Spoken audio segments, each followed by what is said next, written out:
Hello everyone, welcome to Max Learning Fun. இன்னைக்கு class 9 chapter 7 triangles பார்க்க போறோம். Yes, this is a introductory module. What is congruence? Congruence na என்ன? So let's see. Congruence means equal in all respects of figures whose shapes and sizes are both the same. Congruence na என்னவா? And the congruence means equal in all respects. அப்படின்னா size அதான் sides எல்லாமே same, angle எல்லாமே same. That is angle and sides are equal. இல்லனா figures whose shapes and sizes both are same. So இன்னொரு definition ஆனது figures whose shapes and sizes are both the same. அப்படின்னா அந்த first ட்ரையாங்கிளையும் second ட்ரையாங்கிளையும் மேலே மேலே வச்சா overlappings இருக்காது. If we keep the shapes one on another there is no overlapping இருக்காது. For example இந்த ரெண்டு ட்ரையாங்கிள் எடுத்துக்கலாம், ABC and PQR.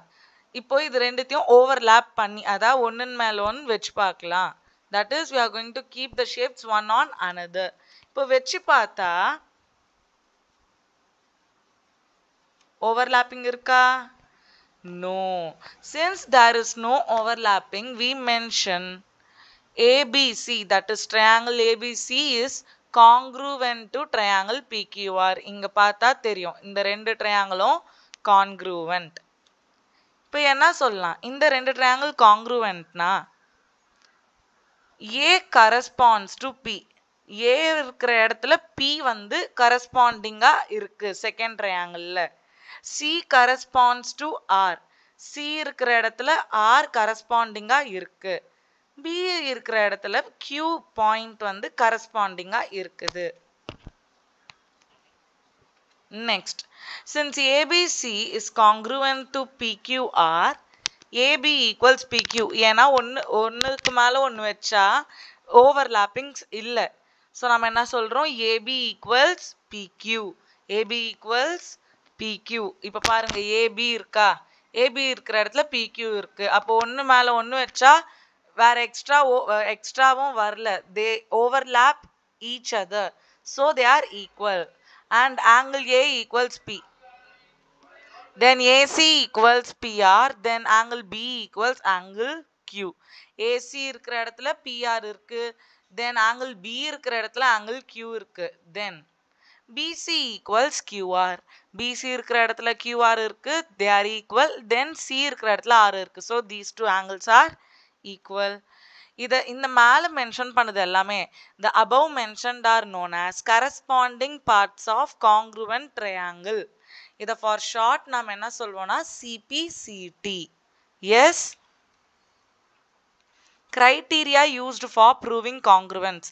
Congruence prove பண்ண என்னென்ன criteria யூஸ் பண்றோம்னா SAS criteria, side angle side. Then ASA criteria or congruence, angle side angle. Then AAS congruence, angle side. இதுக்கு examples பார்க்கலாம். Side angle side criteria. When two sides and one given angle are equal.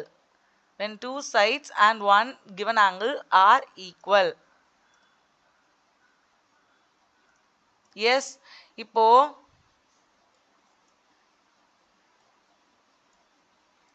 A, B, C, P, Q, R. இப்போ இதுல AB equals PQன்னு கொடுத்தாச்சு, AC equals PR கொடுத்தாச்சு, then angle A equals angle P கொடுத்தாச்சு. இப்போ இது ரெண்டுத்தையும் நம்ம ஓவர்லாப் பண்ணி பார்த்தா இதுல வந்து ஓவர்லாப்பிங்ஸ் இருக்காது. ஸோ ரெண்டு சைடும் ஒரு ஆங்கிள் கொடுத்துருந்தா அந்த ரெண்டு ட்ரையாங்கிள் ஓவர்லாப் ஆயிடும் with no extra space. Yes, இதுதான் SAS criteria. இதுக்கான ஒரு எக்ஸாம்பிள் பார்க்கலாம்.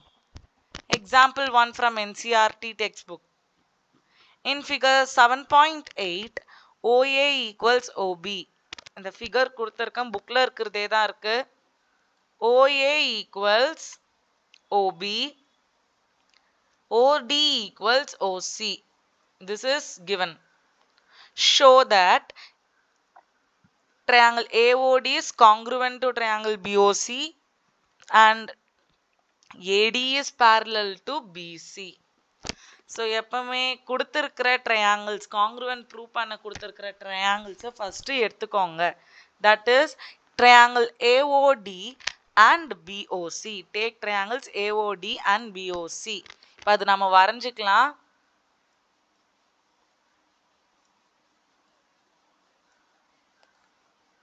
OAD.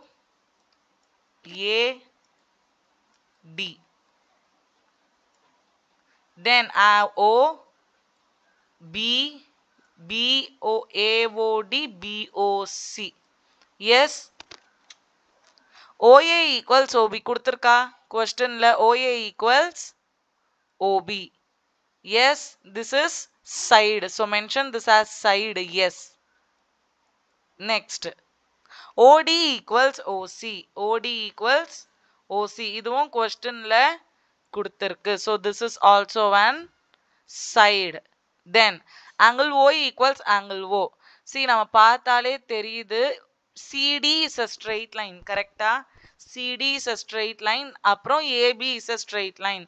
ரெண்டு straight line intersect ஆகும் போது கிடைக்கிற opposite angles, vertically opposite angles வந்து equal. இதுக்கான proof நம்ம சேனல்ல இருக்கு, பார்த்துக்கலாம். ப்ளஸ் இது நிறைய முறை சொல்லி கொடுத்துருக்கேன். ஸோ இப்போ சைடு ஆங்கிள் இந்த இது 3 ஈக்குவலாக இருக்கு. இப்போ நம்ம SAS கிரைட்டீரியாவில் என்ன படித்தோம்? எப்போ ரெண்டு சைடும் ஒரு ஆங்கிளும் ஈக்குவலாக இருக்கோ அப்போ SAS கிரைட்டீரியா மூலமாக இது என்னது? இது ரெண்டுமே காங்க்ரூவன்ட். பார்க்கலாம். So by SAS congruence, AOD, triangle AOD is congruent to triangle BOC. இப்போ second subdivision, AD parallel to BC. இது எப்படி prove பண்றது? இப்போ by CPCT, corresponding part of congruent triangle use பண்ணி எப்படி prove பண்றது? So angle OAD equals OBC.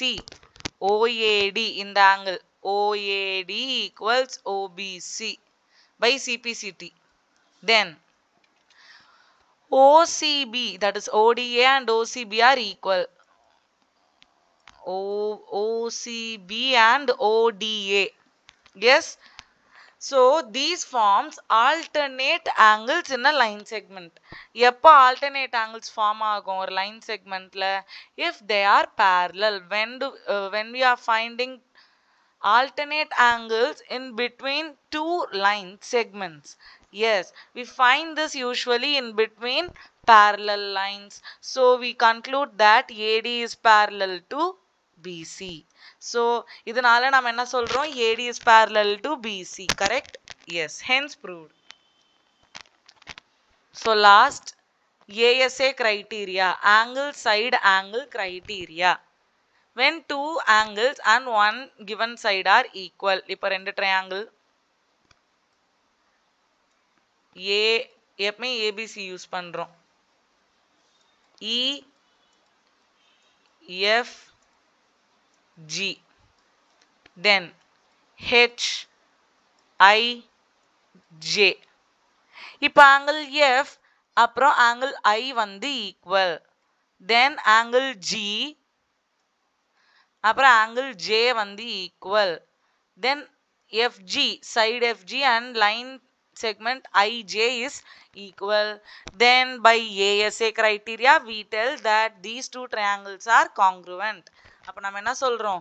இப்போ இந்த ரெண்டு ட்ரையாங்கிள்ல அந்த ரெண்டு ஆங்கிளும் ஒரு சைடும் ஈக்குவலா இருக்கு. அப்புறம் ASA criteria யூஸ் பண்ணி நாம என்ன சொல்லலாம்? These two triangles are congruent. இதுக்கான ஒரு example 3. Line segment AB is parallel to another line segment CD. Parallel lines na அந்த ரெண்டு line segmentையும் இந்த மாதிரி ஒரு arrow mark நடுவுல போட்டு மென்ஷன் பண்ணோம். Yes, O is the midpoint of AD. So O is the midpoint of AD. Okay. அப்படின்னா mid பாயிண்ட்னாலே என்னத்தை குறிக்கோனா இந்த ஃபுல் லைன் செக்மெண்ட் ஏடி கரெக்டா. அதில் அந்த ஓலேருந்து ஓடி இல்லைனா ஓஏ எடுத்துக்கோங்க. ஓஏ வந்து ட்வைஸ்ன்னு சொல்லலாம். இதுதான் மிட் பாயிண்ட். ஏடி வந்து ஃபுல் பார்ட், அதில் பாதி ஓஏ அப்படின்னா கரெக்டா மிட் பாயிண்ட்னா. அப்படின்னா ட்வைஸ் ஓஏ தான் எனக்கு ஏடி கொடுக்குது. இப்படியும் மென்ஷன் பண்ணலாம். இல்லைனா ஓஏ ஈக்குவல்ஸ் half ஏடி இந்த மாதிரி கிடைச்சாலும் yes O is a midpoint. So O is the midpoint of AD. Show that triangle AOB and DOC are congruent. Second subdivision, O is also the midpoint of BC. நம்ம என்ன சொல்லணும்? Congruence prove பண்ணணும். Then O is the midpoint of BC. BC வந்து midpoint ன்னு சொல்லணும். எது? O க்கு BC midpoint. Take triangles AOB and DOC. சரி எடுத்துக்கலாம்.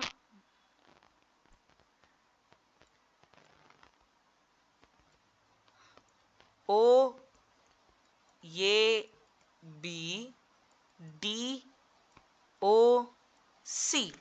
Let's go. Given that OA equals OD. Correct question லே கொடுத்தாச்சு. OA equals OD. That is எப்படி நமக்கு சொன்னோம்னா O is the midpoint of AD. Then OA equals OB. So given no சொல்ல முடியாது. Since O is the midpoint. So OA equals OD. Angle A equals இந்த main diagram bookல இருக்குது. Angle A equals angle D. எப்படி? Alternate interior angles. Given that CD is parallel to AB. அப்படின்னா angle A or angle D by alternate interior angles they are equal. Next, angle O equals O. Yeah, vertically opposite angles because we know நம்மளுக்கு தெரியும் BC is a straight line, AD is a straight line. When two straight lines எப்போ ரெண்டு line segment intersect ஆகுதோ vertically opposite angles are equal. அது use பண்ணி தான் நாம ரெண்டுமே ஈக்குவல்னு சொல்றோம். So by ASA congruence triangle AOB is congruent to DOC. இப்போ next part என்னது? CPCT. அதான் நம்ம என்ன ப்ரூவ் பண்ணோம்? O is the midpoint of BC நோ சொல்லணும். So by CPCT என்ன சொல்லலாம்னா OB equals OC. ஆனா நான் என்ன ப்ரூவ் பண்ணோம்? O is the midpoint. நீங்க சொல்லலாம் BC வந்து O வந்து ஈக்குவலா OB OCன்னு ஸ்ப்ளிட் பண்ணுது. அப்போ வந்து B is so சிம்பிளா வந்து O is the midpoint ன்னு முடிக்கலாம்னு சொல்லலாம். Yes, that is you can use that method also. அப்படியும் போடலாம். இல்லனா by using Euclid's geometry use பண்ணி அது ப்ரூவ் பண்ணலாம். OB ரெண்டு சைடும் ஆட் பண்ணுங்க. ரெண்டு சைடும் OB ஆட் பண்ணுங்க. So add பண்ண என்ன கிடைக்கும்? OB plus OB equals OC plus OB. அப்படின்னா OB plus OB வந்து 2OB. BC எப்படி? OC plus OB வந்து BC. அது எப்படின்னா